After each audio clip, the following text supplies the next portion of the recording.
Welcome to Fast Politics, Justin Wolfers. Hey, Molly, I thought we were going to rename it Fast Economics. That's right. We're in such a fucked up moment in American life. You came on a lot to talk about the trade wars. We've now won the trade wars, so that's over. No, that was the war. The Molly, the trade wars are ongoing. For those of us who have not been living and breathing Donald Trump ruining our economy, talk to us about where we are right now. Great question, because actually, it's very, very hard to read. So what I want to do is draw a distinction between what economists call hard data. These are the numbers that come out of the government, and it's things like how much we produce, how many people are employed, what are they paid, what's rolling off the production line, versus soft data, when you go and ask people how they feel. And it could be as simple as like, are you optimistic about the future of the economy? But it could also be asking a business like, do you plan to invest a lot? So soft data and hard data, it's not a strong distinction, but it's important. Right. It turns out right now the soft data are incredibly weak, unbelievably weak, in a recession week. You ask people about their own finances, their family's finances, their expectations for their business, they're miserable. You'll sometimes see some headlines, which is business confidence rose, but that's because it rose from like horrific to terrible. So remember, don't think about rise and fall, think about where we are. So the soft data is miserable. The hard data is not. Now, it's not ecstatic, but it's basically saying we're in a pretty good economy where we were in a great position when Trump came to power, and things have kept going. The unemployment rate was low, it's still low. The number of people who have jobs is still growing. The economy had a bit of a blip, maybe not so much. Now, here's the problem. It's a really deep problem. Tariffs screw everything up. And I'm not saying they're bad for the economy. I'm saying they make the economy hard to read. Here's why. Right. In the first quarter of this year, everyone knew tariffs were coming. So businesses all of a sudden started importing all the inventory they could get from China. And as a result, the trade balance blew out. But there was a lot of spending. But what they're doing is they're trying to get ahead of the tariffs. Right. So that made business spending, and in fact, a lot of consumers did it. You might have friends who bought a dishwasher or a washing machine or a laptop in advance. So a lot of spending occurred. Now, that spending is not because the economy is strong, it's because they're trying to get ahead. Now, a lot of what they were buying is stuff they would have bought in the second quarter. And so there's an echo effect. So you can't believe the first quarter numbers, they're too strong. The second quarter is sort of going to be too weak. Right. So that means we don't actually know where the economy is going in the hard data.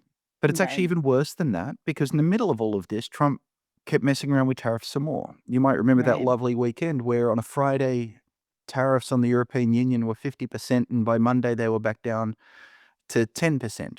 We've also got July 9 coming up, which is the end of 90 in 90 days. Right. And by the way, do we have 90 deals in 90 days? I am not going to follow your ADD brain now. I am going to finish my story. But you do, but we don't have 90 days and 90 deals in 90 days. I just want to point out. I'm still going to finish my story. All right. Are you telling me I'm getting boring? No, I'm telling you I am completely tuned in on what you're saying. Go on. Really? Keep going. Like, I can test you. No, just keep going. God damn it. Okay. Go. Thing is, the president keeps screwing around with tariffs. So what could happen is people front run again. Right.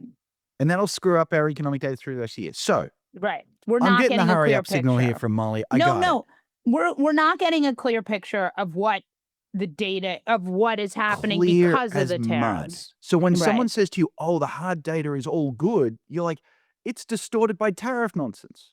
So normally what we do in a moment like that is we turn to the soft data. The problem with the soft data is it's so bad. It turns out some people don't like Trump.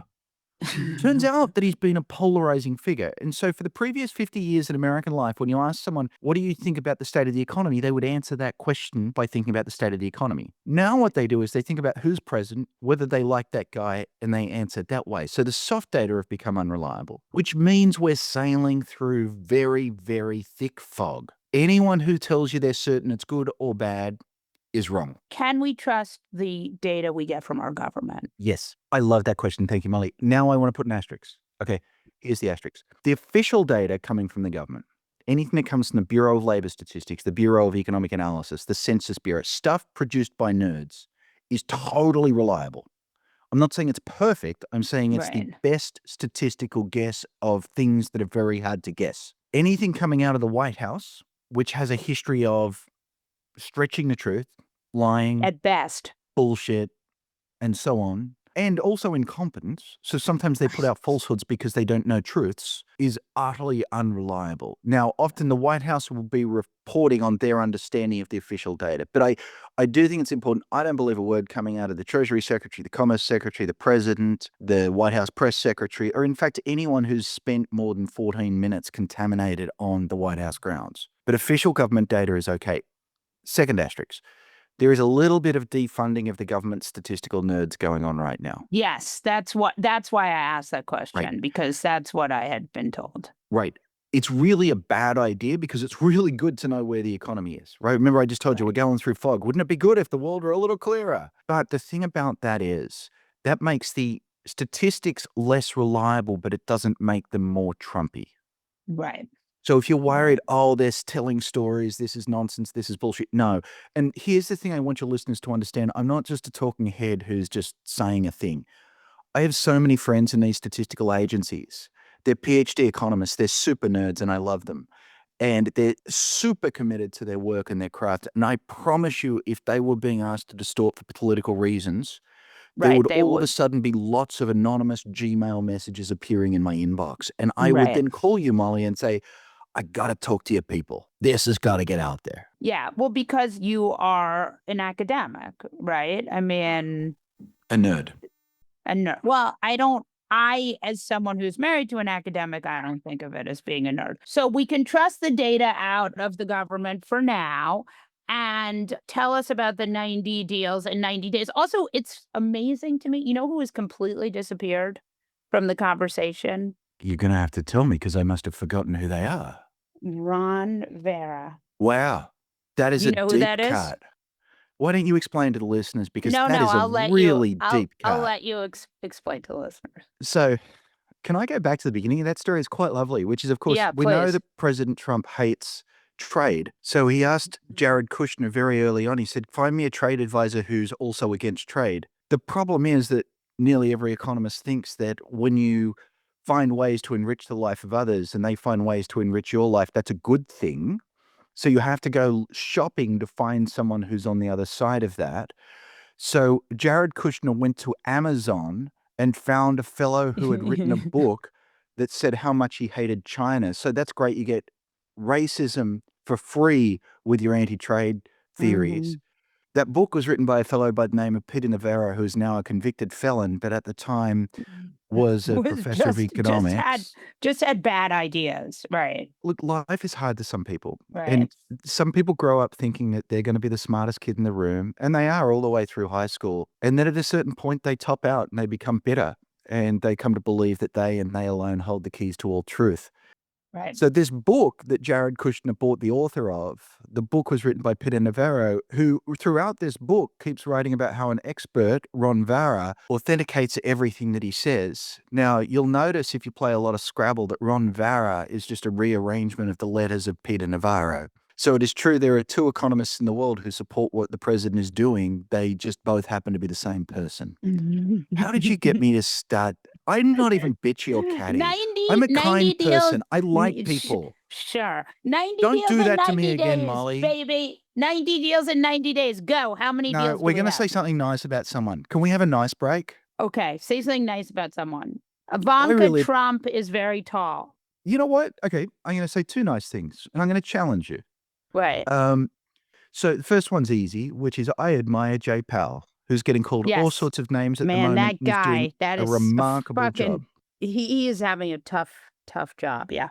And when I want to upset my liberal students, and I sometimes want to jolt them a little bit, I tell them that the most important economic policy, perhaps of my lifetime, happened under and was caused by President Trump. And that was the invention of the vaccine.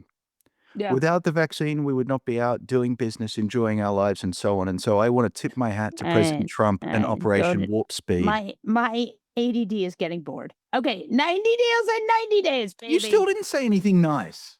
I said Ivanka Trump is very tall. That is mostly true. Okay, 90 She's deals in 90 very days. tall. Very tall. Yep.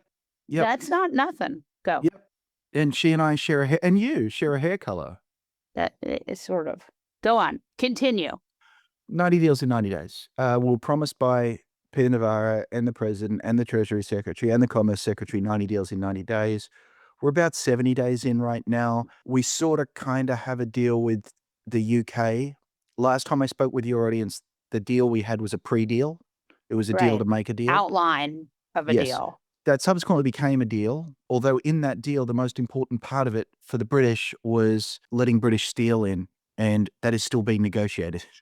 So even the deal is still mid-deal. So that means we've got 89 other deals to go, and that ignores the other 102 countries in the world. And then today we had President Trump over at NATO, where he's upset at the Spanish, threatening to put extra double tariffs on Spain. So to be clear, he's upset about American military spending.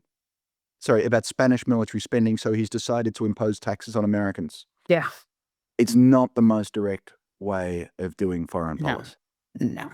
It's pretty crazy.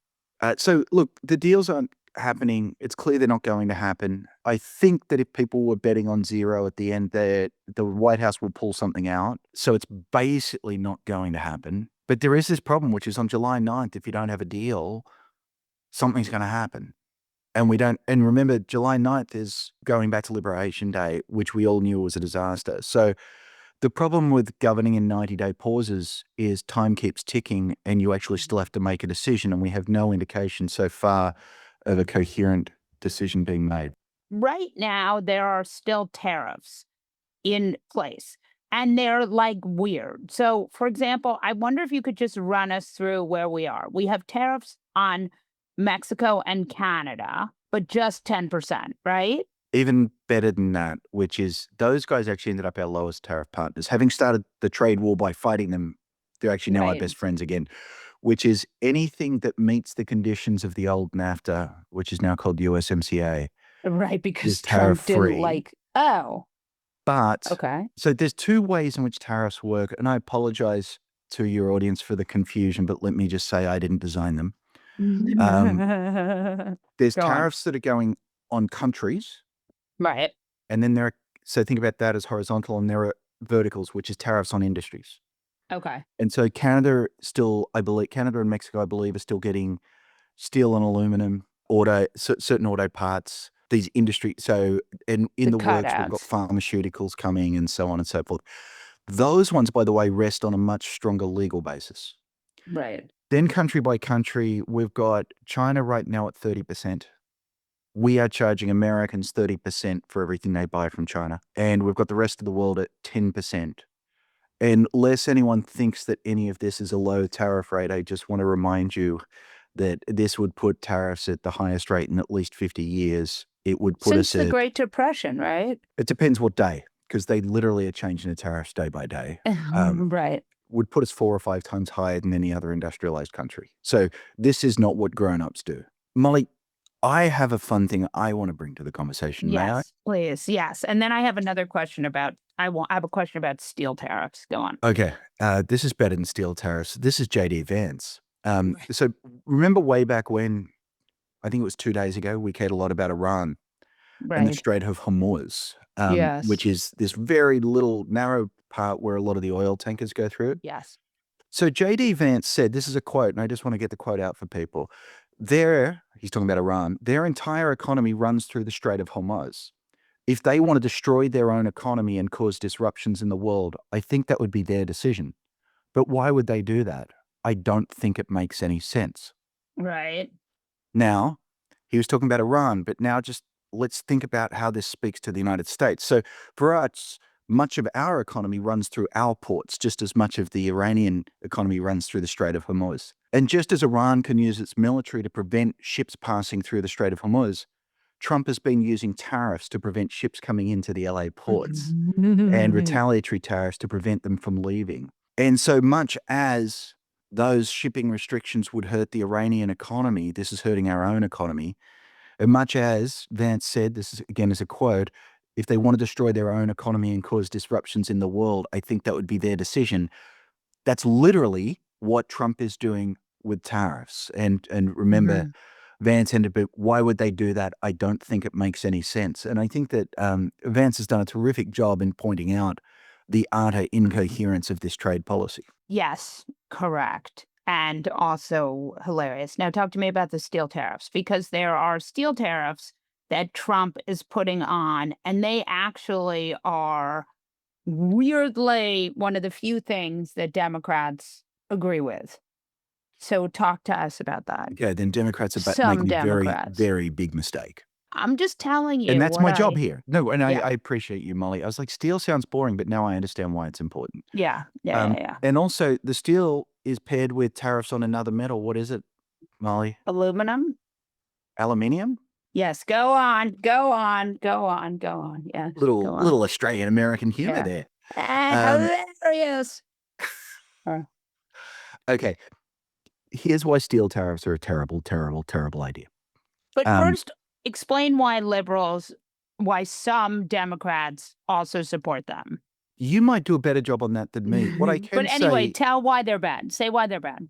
okay, what I can say is, back in the 80s, the particularly pro-union parts of the labor movement were quite protectionist. So Trump has taken a position that was historically a very liberal position. When I began my teaching career, my left-wing students hated it when I talked about trade. Now it's my right-wing students. Right. Really important point that Democrats used to be protectionist before Clinton, and During then they Clinton, shifted. Right. Clinton was fighting Democrats to get it done. Right. So let me actually start with a bigger picture point, which is when many people think about trade, they think about like France sends us bottles of wine and we send them cars. That we create the whole damn car and send it over there, and they create the whole damn bottle of wine and send it over here. That's not how it works. In reality, we don't have any rubber trees in America. Right. So we don't make the whole damn car. We got to No. get the rubber from abroad to make the tires. And it's not just rubber and rubber trees. It turns out that all the different components of a car come from computer chips might come from Taiwan, and the seats might come from Canada, and blah, blah, blah, blah, blah, blah, blah. The moment you realize that when you put tariffs on something, you're not just putting tariffs on consumers, you're putting tariffs on American businesses. So there's two things that are really important about steel and aluminium. First of all, they are very, very important inputs into other parts of manufacturing. So what that means is every factory around the world can get access to steel without paying a special upcharge, except those in America. So what you're doing is you are making American factories that use steel less competitive than any other country in because the they world. have to pay more because of the tariffs. Oh, that reminds me. Let me make a second point that is obvious to economists but needs to be explained. Some people say, oh, just buy American steel. There is no American steel. There is American steel. Oh. But the problem is, if you're an American steel manufacturer and your customer calls and says, I'd like to buy some steel, you can say, well, you could either buy from me or buy from those foreign guys. And if you buy from those foreign guys, you have to pay a 20% tariff. Right. All of a sudden now, I realize I can jack up my price and you don't have a better choice. Oh. So when you say, oh, just buy American, sure, you can buy American, but I guarantee you, because steel is traded internationally, the price is going to get equalized. And so as a result, the price of American steel goes up almost one for one with the tariff. So it's not just imports that become more expensive, it's also American steel that becomes more expensive. Oh, that makes a lot of sense. Oh. Right. That's called in economics, by the way, the law of one price. When something is traded internationally, we get one price around the world. Okay, now I want to tell you why steel is a really, really bad place for tariffs. No, Yes. because we're almost out of time, and I want you to talk to us about how the Middle East is going to affect the economy. Iran has been fascinating, and we all became experts on the Iranian economy, and it's been a terrific couple of days learning about it. And a lot of people have said, oh, that Trump it's a masterstroke of the Middle East. And in some sense it is. It hasn't turned into Bush's Iraq nonsense. Yet. It's been like 4 days, but yes. And I just want to remind you that as of today's Tuesday, Wednesday, whatever day it is. I think it's Wednesday. We are now back to exactly where we were 7 days ago. The great triumph is that he restored relations to where they had been. Right. If that stays, then basically nothing changes. Right. Right. If that doesn't, and Iran's oil production goes down, that's not a big deal. Right. Because Iran is only 2 or 3% of global production. The reason we've all learned how to pronounce the Strait of Hormuz is because that's this tiny little alley where all of the oil, particularly from Saudi Arabia, goes through, but also the Emirates. And so 20% of global oil goes through that. So if Iran were to close that, that would be a massive decline in the amount of oil available. Now, realize the United States is in fact energy independent. So it's not that we're going to lose a lot of money, but remember what I said a moment ago about the law of one price. It's going to become more expensive for oil, including American oil. Right. And so Americans, even though we're mostly buying American oil, are going to be paying more if the Strait of Hormuz closes. So that's the real problem, is if there's a shock to global oil supply, it's not going to be a big shock to our income because, again, remember, we actually produce more than we use. But it would be a shock Right. to prices, and so it could potentially have further effects on inflation. But right now, I am hopeful that our steady and stable foreign policy will continue to reap incredible rewards. Thank you. Thank you. Thank you, Justin, for adding a bit of levity. That wasn't levity, that was economics. The stable foreign policy. Jesus fucking Christ. Thank you.